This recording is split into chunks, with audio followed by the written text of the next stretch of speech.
tener la palabra más segura, la palabra que viene de ti, la que da vida, la que da restauración, la que da perdón, la que nos da oportunidades nuevas y que nosotros simplemente podamos ser instrumentos tuyos para ayudar a la gente. Que esta clase pueda quedar como un testimonio de ello y nos ayudes a todos a ser capacitados en el nombre de Jesús. Amén.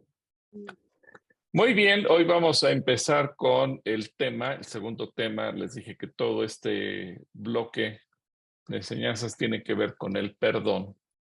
Así que hoy vamos a tener la clase que es respecto a ser guiados al perdón. Ahí todos pueden ver la presentación. Sí, se ve. ¿Sí? Bueno, El pastor sí se ve. Perfecto. Ok. Bueno, hoy vamos entonces a tener esta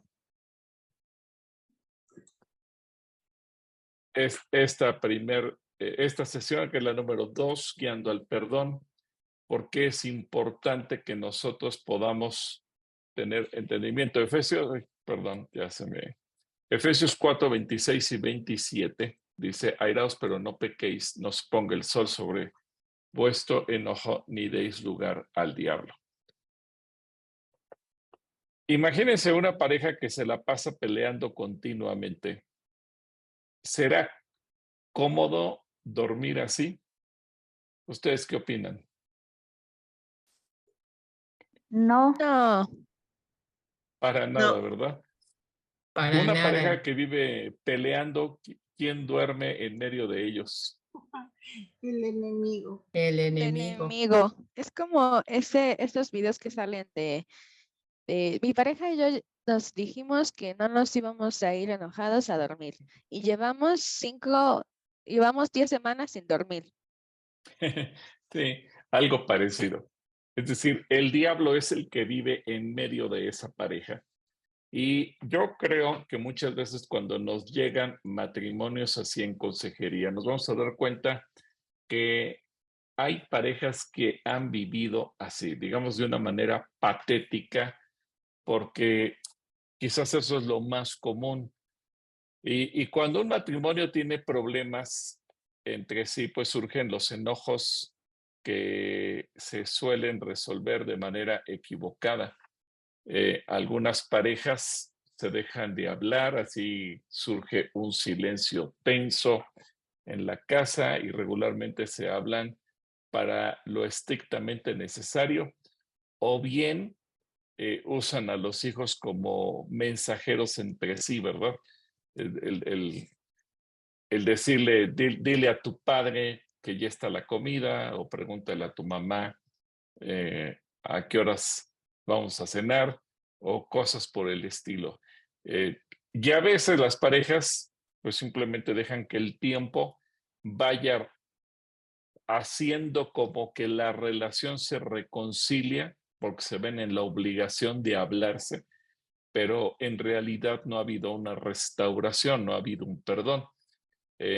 Algunas parejas pretenden corregir de manera equivocada la forma en que están resolviendo sus problemas. Hay parejas que simplemente se dejan de hablar, otras parejas que se gritan, otras parejas que se alzan la voz, parejas donde simplemente parece que es una cueva de lobos donde se aplica la ley del más fuerte. Otras parejas insultan, otras se agreden verbalmente con descalificativos, palabras que ofenden. A veces en la ofensa incluso se incluye a la familia de un lado o del otro. Parejas que se lastiman emocionalmente con reproches, con reclamos, mostrando sentimientos o queriendo hacer sentir mal al cónyuge y lastimando los sentimientos en todos los sentidos. Hay parejas que incluso hacen partícipes a los hijos platicándoles el problema para que tomen partido de un lado o manipulando a los hijos para que se pongan en contra de papá o de mamá. Hay parejas que actúan infantilmente y cuando tienen algún conflicto lo pretenden resolver yéndose uno de los dos de la casa o corriendo al otro de la casa. Es mi casa, si es que te vas tú. Normalmente se van a la casa de la mamá y entonces con ello ya metieron a la mamá o al papá en el conflicto. Y lo peor de todo es que también vamos a encontrarnos que hay mamás que en lugar de enviar al hijo o a la hija de regreso a casa, lo reciben, lo sobreprotegen como si fuera un niño de preescolar y eso complica más las cosas. Ahora, digo mamás, sé que puede ser papá o mamá, pero honestamente creo que el 99% de los casos es más la intervención materna que paterna en la mayor parte de los conflictos conyugales. Y repito, sí hay desde luego papás que se meten, pero es en mucho menor escala. Ahora, hay parejas que se lastiman físicamente utilizando incluso objetos como si fueran proyectiles y se los lanzan al cónyuge, usando la ley del cuerpo más grande, del cuerpo más fuerte, y regularmente es el varón el que es el más fuerte y termina golpeando y siendo violento contra la mujer.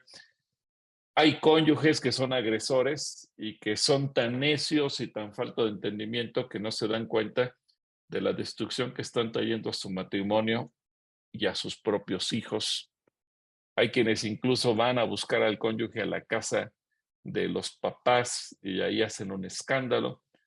Hay quienes se sienten agredidos y por eso toman una actitud de víctima y abriendo las puertas de su corazón a odios, resentimientos, y ven en el cónyuge a la peor persona del universo, incluso llegando a desear su muerte. Y eso obviamente concluye en la separación, en el divorcio. Y si no hay separación y divorcio, también se abren las puertas para el adulterio. Y estamos hablando a veces de reclamos o diferencias de opinión, de acuerdo o de cualquier otra cosa. Pero cuando revisamos el problema, descubrimos que la raíz nace desde el principio del matrimonio. Y muchas ocasiones, y eso, acuérdense que en el curso de consejería vimos la importancia de la base de datos, porque muchas veces los problemas surgen antes del matrimonio, cuando la pareja se casó mal o cuando se tuvo que casar. Y por ejemplo, si ustedes recuerdan, en la clase de la base de datos decimos no hay que dar por obvio nada. Aquí voy a quitar por un momento la presentación. Y les voy a hacer una pregunta. De lo que hemos visto de la base de datos en la consejería, ¿qué preguntas creen ustedes que se deben formular a una pareja cuando le estamos preguntando, por ejemplo, fechas? ¿Qué preguntas vienen a su mente que nos van a revelar si los problemas surgieron al casarse o antes de casarse? ¿Alguien tiene una idea? ¿Cuándo discutieron la primera vez? Eso podría ser cuando discutieron la primera vez. Pero a ver, específicamente de fechas. Acuérdense que cuando preguntamos estado civil, te dicen casados. Aquí hay dos preguntas que son importantes. ¿Cuándo se casaron civilmente y cuándo se casaron delante de Dios? Pero recuerden que hay una regla. Nunca den por obvio nada. Es decir, no puedo dar por obvio que el día que se casaron comenzaron a vivir. Porque si uno pregunta, ¿y cuándo comenzaron a vivir juntos? O si me voy más profundo, ¿cuándo comenzaron a tener intimidad? ¿Qué pasa cuando me dicen, bueno, nos casamos en el año 2000, pero comenzamos a vivir juntos en el año 98 y comenzamos a tener intimidad en el año 96? Bueno, entonces aquí como que nos estamos dando cuenta que su vida conyugal no empezó en el año 2000, Ujú. sino que empezó mucho antes. Y a veces preguntamos, bueno, ¿y se casaron porque así lo planearon o porque se tuvieron que casar? Y cuando uno se da cuenta de estas fechas, se da cuenta que en el 99.9% de los casos se tuvieron que casar. Y eso entonces nos coloca en otra posición, porque quiere decir que la pareja ya trae resentimientos ¿desde cuándo? Desde antes de Desde casarse. antes, sí. Sí, Desde antes de antes. casarse. Porque uno al otro se empiezan a acusar. Por tu culpa nos tuvimos que casar. Por tu culpa ya no logré mis metas. Por tu culpa ya no logré lo que yo quería hacer. Por tu culpa, y se empiezan a culpar. Lo peor de todo es que ambos se culpan. Ahora, si ustedes le preguntan, ¿alguna vez se pidieron perdón porque se tuvieron que casar? No. Sí estuvieron enojados el uno con el otro porque se tuvieron que casar, pero nunca se pidieron perdón.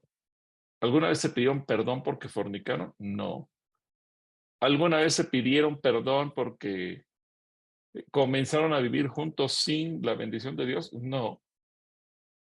Por eso en la boda colectiva regularmente uno de los puntos que llevamos a las parejas es a que se pidan perdón, porque a veces no tenemos la conciencia de lo que se hizo mal y por qué es necesario pedirse perdón mutuamente.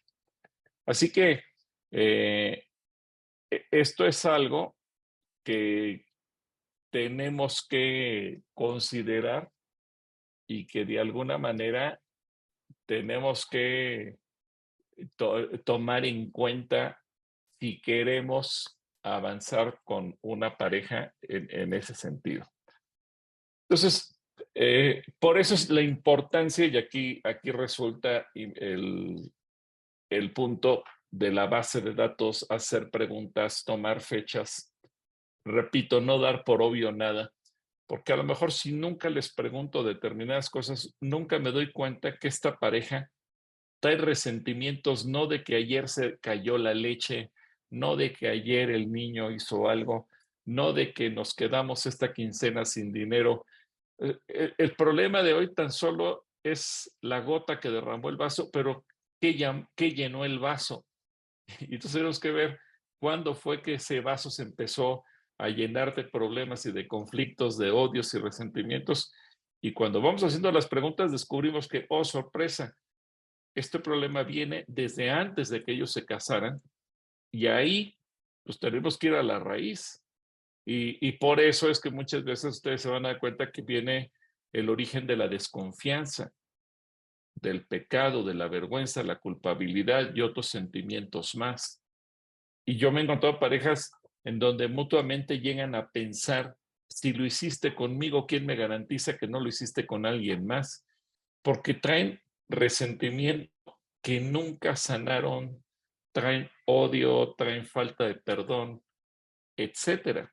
Por eso la importancia de trabajar el perdón dentro del matrimonio. Ahora, voy a regresar a la presentación y es aquí entonces donde tenemos que tomar en cuenta estos detalles. Ahora vamos a ver los efectos de la ira, porque dice la Biblia que nos podemos airar, pero no pecar. Y el pasaje que estamos estudiando nos advierte de tener cuidado con la ira para no caer en pecado.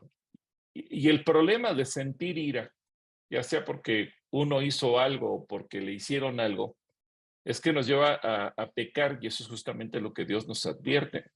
Dios nos hizo a los seres humanos con la capacidad de experimentar sentimientos y emociones. Algunos pueden tener una connotación positiva, otros una connotación negativa.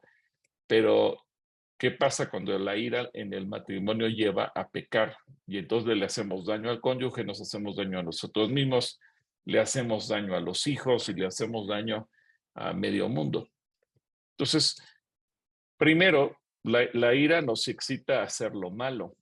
En el Salmo 37:8 dice, deja la ira y desecha el enojo. No te excites en manera alguna a hacer lo malo. Lo primero que nos advierte Dios es que la ira nos puede excitar a hacer lo malo, de mala voluntad, con malas intenciones, con malos deseos, con malas palabras, con malos sentimientos. Por eso Dios nos está enseñando, en el matrimonio no puedes irte a la cama en esas condiciones o vas a traer destrucción. La ira muestra la necedad. Muchas veces, como dice Eclesiastés 7:9, no te apresures en tu espíritu a enojarte porque el enojo reposa en el seno de los necios. Y por eso decimos que cuando alguien está enojado, mostró el cobre porque regularmente afecta lo peor de sí mismo. Y ese es un efecto destructivo. La ira lleva a actuar mal en todos los sentidos. Y la ira es el peor momento o es el peor de los sentimientos o de las emociones que se pueden llegar a experimentar. Y es el peor momento cuando uno está ofuscado por la ira para tomar decisiones, porque regularmente esas decisiones van a estar basadas en la necedad y no en la sabiduría, no en la prudencia. Porque quien esté enojado, como dice también Proverbios, hará locuras, actuará mal, hablará mal, decidirá mal. Y es en la ira que la gente dice, pues hasta aquí llegamos, mejor nos divorciamos, mejor me voy, mejor vete. Uno decide irse o decide correr al otro. Y a veces eso ya pegado con el orgullo, pues si ya lo dije, ahora lo sostengo, aunque sepa que estoy mal. Va llevando a las parejas de mal en peor. Y créanme, yo he tenido muchas parejas que llegan en esas condiciones a su matrimonio, a la consejería, y cuando les pregunto, ¿y se aman? Sí, sí lo amo o sí la amo. Bueno, ¿y por qué no corrigen? Pues porque ahora el orgullo impide dar marcha atrás a todo lo que ya se dijo. Es que ya dije, es que soy una persona de una sola palabra. Bueno, por eso la Biblia nos enseña, la ira te va a llevar a actuar con necedad y a tomar malas decisiones. O a decir cosas de las cuales dice, pues ahora me arrepiento. No, realmente no dije lo que sentía, no dije lo que pensaba, hablé por hablar, llevado por la ira. Y eso destruye. Y si eso lo escucharon los hijos, peor tantito, porque ya se quedó en ellos una huella espantosa. Y el Señor Jesucristo va más allá. Nos dice que la ira puede llevar a matar. En Mateo 5:21 y 22 dice, oísteis que fue dicho a los antiguos, no matarás, y cualquiera que matare será culpable de juicio. Pero yo digo que cualquiera que se enoje contra su hermano será culpable de juicio, y cualquiera que diga necio a su hermano será culpable ante el concilio, y cualquiera que le diga fatuo quedará expuesto al infierno de fuego. Fíjense cómo Jesús ahora nos lleva a un extremo, el extremo del efecto de nuestras palabras. Y es que Jesús también dice que de la abundancia del corazón habla la boca, porque no solo es el efecto de las palabras, sino que nació en el corazón de cada quien. Y este señalamiento que hace Jesús es clave, sobre todo porque siendo Jesús Dios, Él conoce la condición del ser humano. ¿Dónde nace un crimen? Pues en el enojo dentro del corazón. Por eso Jesús nos lleva más allá de la ley. Y si en la ley el problema era matar, ahora en Cristo el problema es enojarse por todo lo que el enojo conlleva en sí mismo, porque fíjense que tan solo por decirle al cónyuge cualquier mala palabra, pues el que está ofendiendo, el que está hablando, ya se está exponiendo al infierno de fuego. Y eso nos da a entender lo que leímos en Efesios, por qué se le da lugar al diablo. Y efectivamente, el enojo puede llevar o a asesinar al cónyuge, o a ser violento con el cónyuge, o a asesinar el matrimonio, a asesinar el amor. Hay gente que puede decir que siento que el amor se murió. ¿Por qué? Pues por el maltrato, por justamente eso. Y la gente se cansa. Ahora, formas de tratarse dentro de casa. Bueno, Efesios 4, 31 y 32 dice, quítense de vosotros toda amargura, enojo, ira, gritería, maledicencia y toda malicia. Fíjense lo que nos enseña aquí. Cómo la gente puede tratarse en casa. Y por eso es importante que trabajemos en el área del perdón. ¿Por qué la gente tiene amargura hacia el cónyuge? ¿Por qué la gente vive enojada con el cónyuge? ¿Por qué la gente vive con ira hacia su cónyuge? ¿Por qué se gritan? ¿Por qué se maldicen? ¿Por qué incluso se tratan con maldad? Cuando habla de toda malicia es tratarse con maldad. Dice, antes sed benignos unos con otros, misericordiosos, perdonándoos unos a otros como Dios también los perdonó a vosotros en Cristo. Es decir, ya lo veíamos en el pasaje anterior. El Señor Jesús dice, el enojo te puede llevar al crimen. Ahora el Espíritu Santo lo enfatiza, haciendo referencia que los malos tratos hacia el cónyuge dentro de una casa donde los cónyuges viven dominados por la amargura, por la carne y todo lo que se desprende de esto, pues va a traer destrucción. Y si en el momento en que estamos en medio de la consejería discernimos que ese matrimonio que tenemos enfrente de nosotros, que está peleando, que está discutiendo, están viviendo así, pues evidentemente el problema está en tu propio corazón y eso es lo que tenemos que quitar de la vida, quitar del matrimonio y no vivir de esa manera. Pero otra vez, el Señor va a la raíz del problema, la amargura, el enojo, la ira, que es lo que da paso a los malos tratos. Hoy en día, y qué bueno que se hace, se enfatiza sobre combatir la violencia. Sí, pero la violencia es tan solo el fruto de lo que está pasando allá adentro. Y por eso nosotros tenemos que ir más allá. Y cuando una persona o un matrimonio viven de esa manera, pues le van a impedir a Dios actuar. En Santiago 1, 19 y 20 dice, por eso, mis amados hermanos, todo hombre sea pronto para oír, sea tardo para hablar, tardo para airarse. Y otra vez, porque la ira del hombre no obra la justicia de Dios. ¿Cómo la gente pide que haya justicia de Dios? Que está dominada por la ira. Así que, como consejeros, tenemos que prestar atención a este punto, porque no solamente es escuchar los problemas, desde luego que tenemos que escuchar, pero si tenemos que partir de un hecho, es primero tomamos los datos para conocer qué ha pasado en la historia de esa pareja. Como cuando vamos al médico y el médico antes de recetarnos un medicamento primero ve nuestra historia clínica, a ver qué tenemos, qué traemos. El médico averigua si alguien en tu familia ha tenido cáncer o problemas de diabetes o problemas del corazón, etcétera, etcétera. ¿Por qué? Porque el médico quiere saber a qué se va a enfrentar. Y ni siquiera tal vez le hemos dicho qué nos duele, pero él quiere saber qué hay. Bueno, nosotros también tenemos que saber a qué nos estamos enfrentando. La gente puede venir y decir, es que nos peleamos porque le íbamos a hacer una fiestecita al niño y yo no estuve de acuerdo en traer payasos y ella quería traer una banda musical y por eso nos peleamos. A ver, parece muy simple el pleito, pero ¿qué hay detrás de ese pleito? ¿Qué hay detrás de ese desacuerdo? Esto va más allá de una fiestecita infantil en la que no nos pusimos de acuerdo a ver qué íbamos a hacer. Aquí hay más de fondo. Y cuando nosotros detectamos, nos damos cuenta de que muchas veces a Dios se le ha bloqueado. Hay parejas incluso que cuando les preguntamos y han orado el uno por el otro, no, jamás. Pues bueno, ¿cómo entonces esperan que Dios actúe si ni siquiera son capaces de orar? Y yo he tenido parejas donde les pregunto, ¿tú oras por tu cónyuge? No.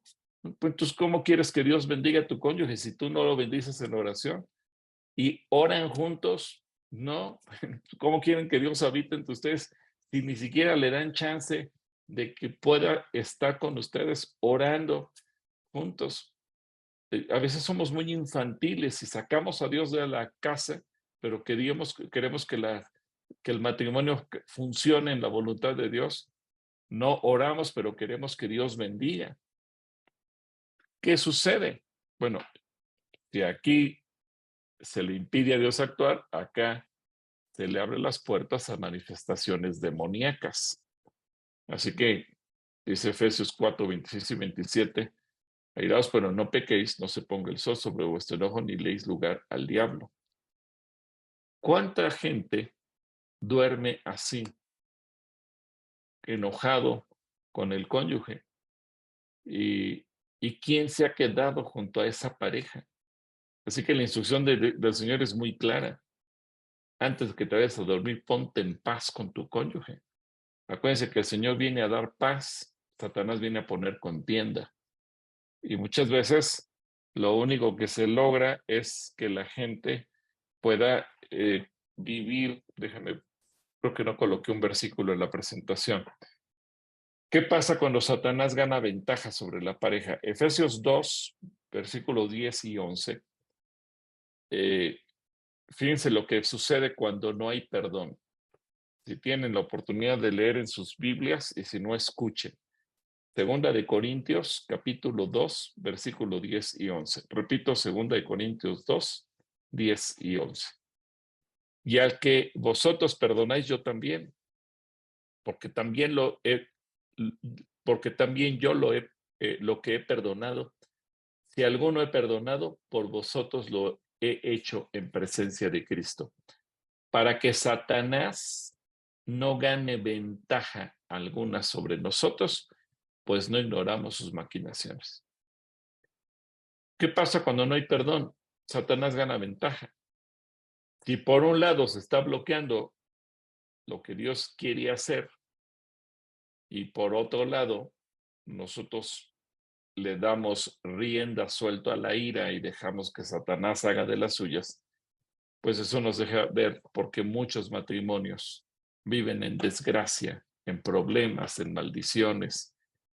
Y no importa que esos matrimonios se digan cristianos, porque por un lado le están bloqueando el acceso a Dios y por el otro le están dando ventaja a Satanás. Y el Señor Jesucristo ya nos advirtió, Satanás vino a robar, a matar y a destruir. Ahora, la ira es una obra de la carne, así que hay que tener cuidado porque dice 1 Pedro 5:8, sed sobrios y velad porque vuestro adversario el diablo, como león rugiente, anda alrededor buscando a quien devorar. Ahora, es interesante pensar, la gente le tiene miedo al diablo y creo que este versículo sacado de contexto hace que mucha gente piense, ¿y si el diablo me devora? Porque el diablo anda buscando a quien devorar. Pero fíjense la comparación que el Señor pone, y es una comparación muy interesante. El diablo anda como un león. ¿De qué se alimentan los leones? ¿De qué se alimentan? De carne. De carne. Así que si nosotros andamos en la carne, desde luego que nos convertimos en presas del diablo. Pero si no andamos en la carne, pues no tenemos por qué tener miedo. ¿Por qué muchos matrimonios cristianos terminan destruidos o devorados por el diablo? Porque andaban en la carne. Gálatas 5, 19 y 21, ¿cómo identificamos un matrimonio que anda en la carne? Y dice, pues manifiesta son las obras de la carne, que son adulterio, fornicación, inmundicia, lascivia, idolatría, hechicerías. A lo mejor muchos dicen, pero yo no estoy en nada de eso. Bueno, pero hay enemistades, pleitos, celos, iras, contiendas, disensiones, herejías, envidias. Y luego vienen cosas como homicidios, borracheras, orgías y cosas semejantes a estas, acerca de las cuales amonesto, como ya os lo he dicho antes, que los que practican tales cosas no heredarán el reino de Dios. ¿Por qué? Porque andan en la carne. Así que el león hambriento anda buscando comida y como lo que come es carne, pues si la gente vive en la carne, pues se convierte en un blanco fácil para el diablo.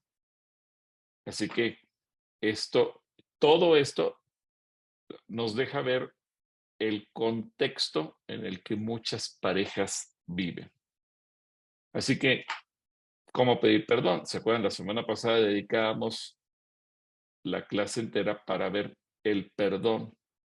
Y es que el matrimonio es una relación de dos personas en la que puede haber desacuerdos, ofensas, momentos en los que se exaltan el estado de ánimo de un lado, del otro, iras y demás sentimientos adversos. Así que es importante aprender a pedir perdón. Pero la mayor parte de la gente o no lo hace o no sabe cómo hacerlo, porque a lo mejor pide perdón de una manera muy superficial. Si te ofendí, perdóname. Pero acuérdense lo que veíamos la semana pasada. Quien así pide perdón no reconoce que cometió la falta, no reconoce su culpa, le deja la responsabilidad al cónyuge. Tú eres el que te sientes ofendido, pero yo no te hice nada.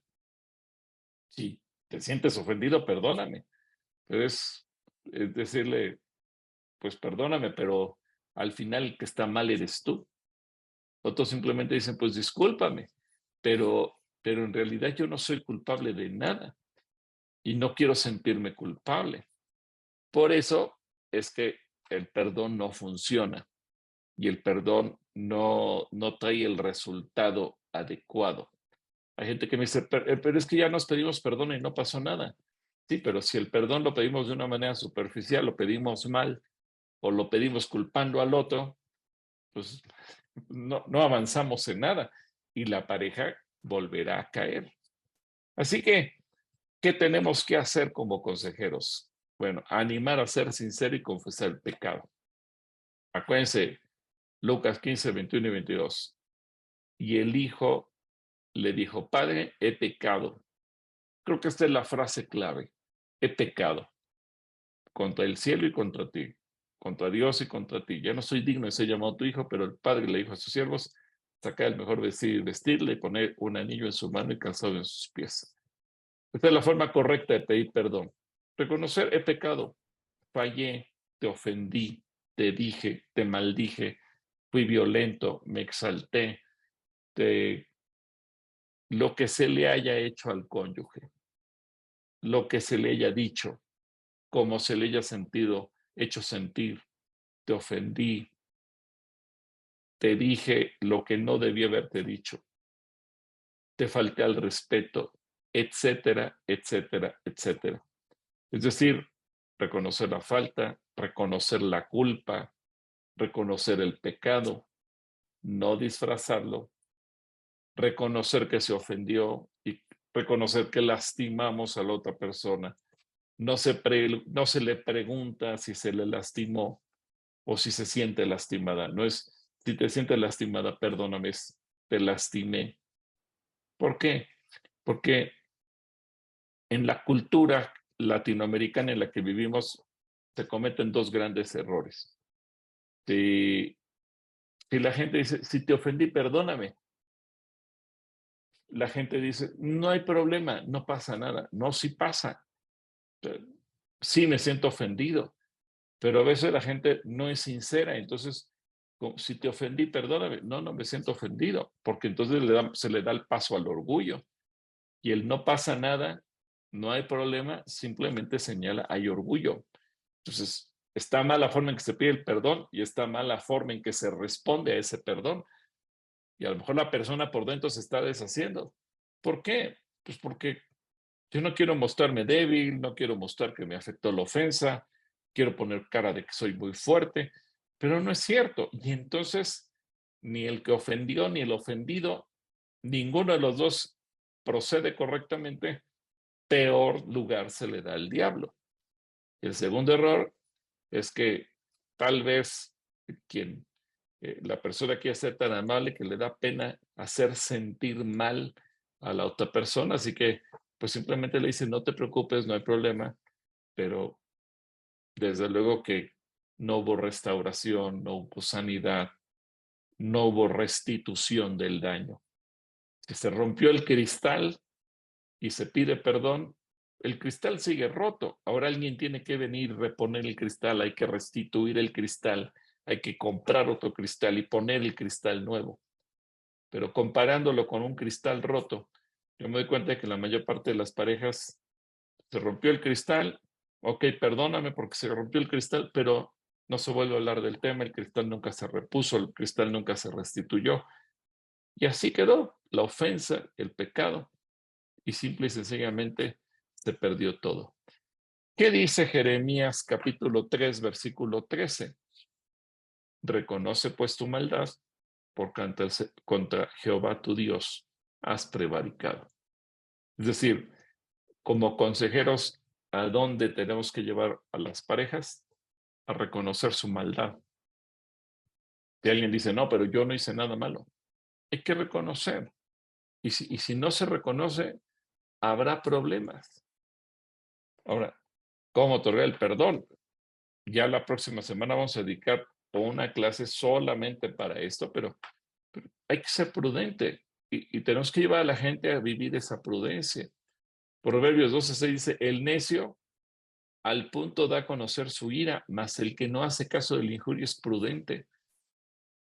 Así que llevar a la gente a no hacer caso de la injuria, dominarse para no caer en la ira, actuar con cordura. Y eso a la gente le cuesta tanto trabajo. ¿Por qué? Porque, a ver, la gente, usted se va a dar cuenta en la consejería que ya trae la influencia. Y esta es otra pregunta que cuando vimos la base de datos, hoy vuelve a tomar importancia. ¿Has pedido consejería en otro lugar?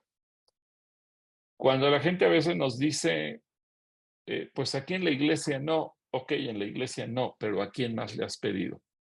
Y se van a dar cuenta que cuando ya le pidió un consejo a mi mamá, a mis hermanas, a mis amigas, casi es seguro que el corazón ya viene súper envenenado. Y cualquier persona, sea la mamá, sean las hermanas o sean las amigas, le van a guiar a pensar en el divorcio. Y si la mamá o las hermanas son divorciadas, peor tantito. ¿Por qué? Pues porque ya me dijeron que si mi mamá, mis hermanas pudieron salir solas sin mi ayuda, yo también. Y si el hombre ha pedido consejo a los amigos o a los hermanos o a cualquier otra persona, pues igual. Y a veces se va al psicólogo y a veces el psicólogo puede decir, pues mira, búscate una aventura, desahógate, quita la presión, busca relacionarte con otra persona, y etcétera, etcétera. Y aunque no lo crean, muchas veces la gente ya viene confundida, la gente viene dañada. ¿Por qué? Pues que a lo mejor buscó un cordero, un psicólogo sin ningún tipo de escrúpulos y evidentemente eso lo empujó a meterse en más problemas o a distanciarse más de su pareja. Así que Proverbios 19:11 dice, la cordura del hombre detiene su furor y su honra es pasar por alto la ofensa. Tenemos que llevar a la gente a recuperar la cordura, esa virtud que consiste en poderse frenar a tomar decisiones antes de tiempo, en discernir lo bueno de lo malo, en tener templanza, el buscar ser moderado, el poder actuar pensando en las consecuencias. Regularmente la gente no piensa en las consecuencias. La gente actúa en el furor que siente en ese momento, pero nunca piensa, y si le digo que mejor se vaya, y si mejor me voy con mi mamá, y si le digo a mi hermano que me venga a defender, y si me voy con un amigo, la gente no piensa en nada. No piensa en qué consecuencias va a traer eso a su vida, a qué puertas le va a abrir tentaciones, qué consecuencias va a traer sobre los hijos, qué consecuencias va a traer sobre la propia familia. La gente no piensa nada de eso. Por eso tenemos que llevarle a que piense con cordura. A ver, tranquilo, reflexiona y piensa en las consecuencias de tus actos. La gente enojada dice cualquier cantidad de cosas de las cuales tarde o temprano se va a arrepentir.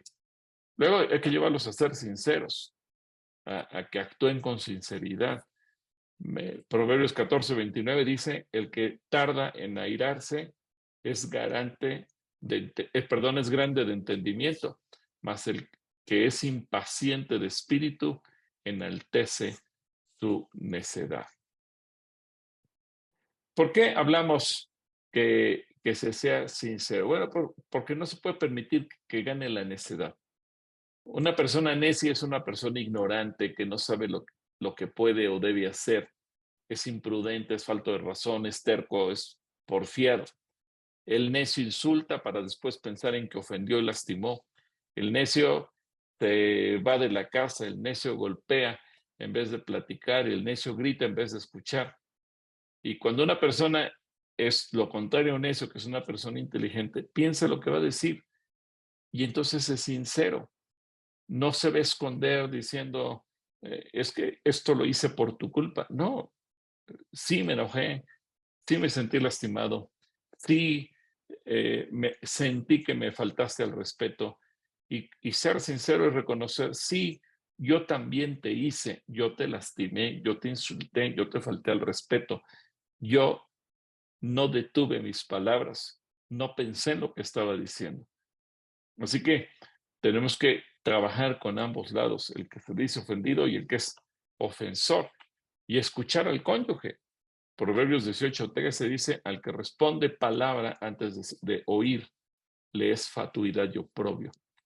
Y muchos problemas surgen justamente por la falta de comunicación, porque hubo malos entendidos, porque hubo confusiones, por imaginaciones. Así que tenemos que llevar a la pareja a escucharse. ¿Qué suelo hacer yo regularmente? Que a veces les pido que se tomen unos minutos y yo me bajo de mi oficina, los dejo sentados, les doy 10 minutos para que platiquen, les doy una hoja de papel a cada quien para que escriba, etcétera, etcétera. Es cuando regreso, he encontrado que ya se restauraron, no les miento, también a veces cuando regreso resulta que ya están peores las cosas. Bueno, pero finalmente hay que llevar los ejercicios donde aprendan a escucharse mutuamente y que aprendan a no gritarse, a que aprendan a hablarse como gente educada, como gente decente y que de esa manera también se escuchen, que haya tiempo para que uno hable y el otro escuche y se den esa oportunidad. Donde encontramos muchos problemas cuando ninguno de los dos se quiere escuchar y apenas abre la boca y ya el otro se está defendiendo y está contradiciendo y está atacando. Yo no sé si ustedes han visto los debates de los candidatos donde se acusan de corrupción el uno al otro. Bueno, a veces eso parece, en una entrevista conyugal, parece un debate de candidatos presidenciales que se insultan el uno al otro. Y dice, tranquilos, o sea, algo bueno deben de tener. Incluso, fíjense, yo les he llegado a pedir que hagan una lista 5 virtudes del cónyuge y que se las puedan decir el uno al otro. ¿Por qué? Porque ves tan ofuscados en la ira que ya ni siquiera reconocen que esa persona con la que se casaron tiene alguna virtud. O sea, todo lo que le ven es malo, todo lo que le ven es negativo, todo lo que le ven es horrible. Y a ver, ¿qué virtudes puede tener? ¿De qué te enamoraste? Y a veces hay que llevarlos a pensar qué se perdió en el camino y que sería bueno recuperar. Eso es parte del proceso. A ver, cuando ustedes se enamoraron, algo los llevó, algo los atrajo. Escuchen eso. Claro, hay gente que a veces es tan orgullosa que dice, no, hermano, pero es que pues yo nunca amé a esta mujer o nunca amé a este hombre. A ver, pero en algún momento hubo un clic, algo los atrajo, algo les hizo poner los ojos en el uno, en el otro. O sea, no se juntaron de la nada. En algún momento decidieron irse a una cama juntos. Algo les atrajo. ¿Qué vieron el uno en el otro? Eso no lo podemos tirar a la basura. Pero el orgullo a veces impide que se vea eso. Por eso es tan importante llevar a la pareja a que puedan redescubrir esa parte y escucharse mutuamente. Y si ella dice, es que él me trataba como una princesa y de repente me faltó el respeto, se perdió el respeto y ya no soy princesa, ahora soy sirvienta. Y si él empieza a decir qué es lo que antes hacía que él se sintiera amado por ella, pero ahora ya no, bueno, díganselo y compartan, porque eso es parte de lo que hay que pedir perdón. A lo mejor ella nunca se lo ha dicho. Bien, he tenido parejas que hasta se pelean por la forma en que él entra a la casa. He tenido parejas que porque él no se quita los zapatos al entrar a la casa, ya es pleito, porque ya trae una cultura diferente a la de él. Y esos pequeños detalles, como dice Eclesiastés, es la mosca que echa a perder el perfume. Sí, pero se fueron acumulando moscas en ese perfume y llegó un momento en que eso es insoportable. Y no divulgar los problemas conyugales. Y esto tenemos que hacérselo ver a la pareja, porque Proverbios 17:9 dice: el que cubre la falta busca amistad, mas el que la divulga aparta al amigo. Y acuérdense, ¿con quién has pedido consejería? Y aquí hay dos posibilidades. O ya buscaron juntos consejería en otro lado, o cada quien por su cuenta, o uno de los dos al menos, ha pedido consejería de manera individual. Regularmente, también hay que decirlo, el varón es más orgulloso y suele pedir menos consejería. La mujer es más sensible y anda buscando consejería por todos lados. Y a veces nos damos cuenta aquí en las oficinas que hay gente que ya pasó por todas las oficinas, por todos lados, y simplemente va buscando de un lado y de otro, y con un consejero y con otro. Pero, ¿qué pasa cuando una persona está divulgando sus problemas por todos lados? Pues al rato el problema ya los conoce toda la gente, toda la iglesia. ¿Por qué? Porque les voy a pedir que me ayuden a orar por mi matrimonio, porque traemos esto y esto, y mi cónyuge es así, así, así, así. Y total, todo mundo sabe que el cónyuge es de lo peor. Pero ya se fue sembrando eso. Así que el problema a veces va creciendo. Y ¿cómo es posible que tanta gente se llegó a enterar? Y peor, a veces la gente me dice, es que, pues aquí en Calacoya ya todo el mundo conoce mi problema. Bueno, ¿y cómo se enteró del problema? No lo sé. Bueno, pues ¿cómo que no lo sabes? ¿A quién le has pedido consejo? No, pues nada más a 10 personas. Pues es más que suficiente que si ya lo fuiste a hablar con 10 personas, esto ya se volvió un chisme. Y alguien lo comentó, alguien lo platicó, alguien lo dijo. Y luego en un grupo de oración dijiste que todos oraran por ti, a todo el mundo le platicaste tus broncas, pues evidentemente que esto ya se hizo una bola de nieve. Así que hay que animar a la gente a no divulgar los problemas. ¿Y por qué? Tenemos que empezar preguntando, ¿ya pediste consejo en otro lado? Para hacerle también entender algo que a nosotros como consejeros, a ustedes como consejeros los va a proteger. A ver, quiero que estés consciente que tu problema ya se lo platicaste y hay muchas personas que conocen tu problema antes que me lo platiques a mí.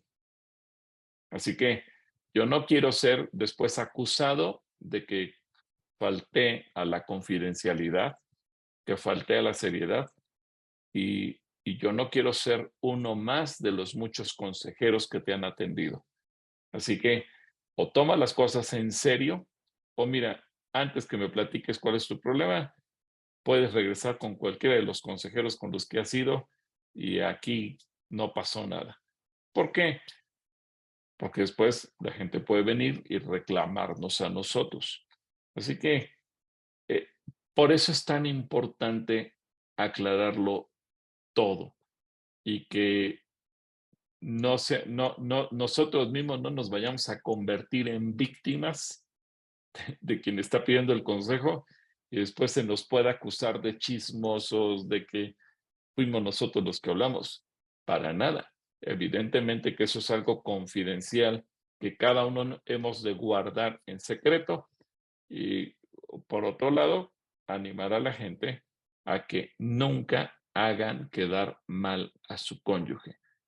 Y creo que la razón fundamental, que primeramente Dios esa pareja se va a restaurar y va a ser muy vergonzoso después llegar y que la gente cuando le presentemos al cónyuge, pues resulta que ya todo el mundo lo tiene en un pésimo concepto porque yo me encargué de destruir su reputación. Creo que también eso es parte de la necedad o la sabiduría que tenemos que enseñarle a la gente. Y usar el amor. 1 Pedro 4:8 dice, ante todo, tened entre vosotros ferviente amor, porque el amor cubrirá multitud de pecados. Algo que siempre es importante hacer reflexionar a las parejas es, ¿tú amas a tu cónyuge? Y aún yo me he encontrado sorpresas muy agradables, que la peor pareja que ustedes se puedan imaginar, peleándose, gritándose, insultándose, cuando les hago la pregunta, ¿ustedes se aman? ¿O tú, varón, amas a tu mujer, tu mujer, amas a este varón? En un buen porcentaje me he encontrado sí, y por eso estoy aquí. Sí, y por eso sufro. Sí, y por eso sigo luchando. Sí, y por eso no me he ido. Sí, y por eso no me he divorciado. Y bueno, empezamos bien, porque el hecho que haya amor nos da la esperanza de seguir adelante. Incluso, déjenme decirles, en casos de adulterio, donde uno diría, aquí ya se acabó todo, cuando dice, sí, amo a la persona aunque me haya fallado y me duele y me siento lastimado y me siento ofendido y me siento así y así y así, pero hay amor. Bueno, eso, ese amor es lo que nos va a dar la pauta para salvar el matrimonio. Evidentemente, el que falló, el que adulteró, lo más suele es que diga sí, y estoy arrepentido de lo que hice. Posiblemente su palabra quede más en tela de juicio que el otro, que el ofendido, que es el que verdaderamente puede mostrar el amor sincero y decir sí, y por eso quiero salvar mi matrimonio. Pero aún en esos casos, el que ha fallado, el que ha ofendido, el que ha adulterado, el que la ha regado en todos los sentidos, me dice, sí, amo a mi cónyuge, reconozco que la regué, pero amo a mi cónyuge. Esa pizca de amor, aunque diga el amor se ha desgastado, el amor está dolido, el amor se siente ofendido, el amor está a punto de apagarse, con que haya un poco de amor, hay posibilidades de salir adelante. Y dice Proverbios 10:12 que el odio despierta rencillas, pero el amor cubrirá todas las faltas. Y ese es justamente el punto de donde nos vamos a tomar. Así que tenemos que buscar vivir el matrimonio, el amor en el matrimonio. Y ese es el punto en el cual nosotros tenemos que fundamentarnos para buscar que haya perdón, que haya reconciliación y que se pueda llegar adelante. Así que hay que vivir el perdón en el matrimonio. Y ese perdón se tiene que vivir en todos los sentidos. Así que esa es la clase de hoy, esa es la reflexión de hoy para hablar de cómo nosotros como consejeros conyugales, de una manera o de otra, tenemos que buscar ayudar a las parejas. Así que no sé si tengan preguntas, dudas al respecto, comentarios, testimonios de gente que ustedes hayan atendido y que haya sido algo positivo de todo lo que ustedes hicieron o dijeron.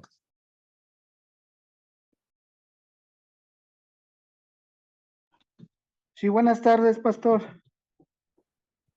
Buenas tardes. Sí, mire, nosotros tuvimos ahorita el caso de mi hija, pues, se llama Araceli. Lo que pasa que su pareja se fue a Estados Unidos.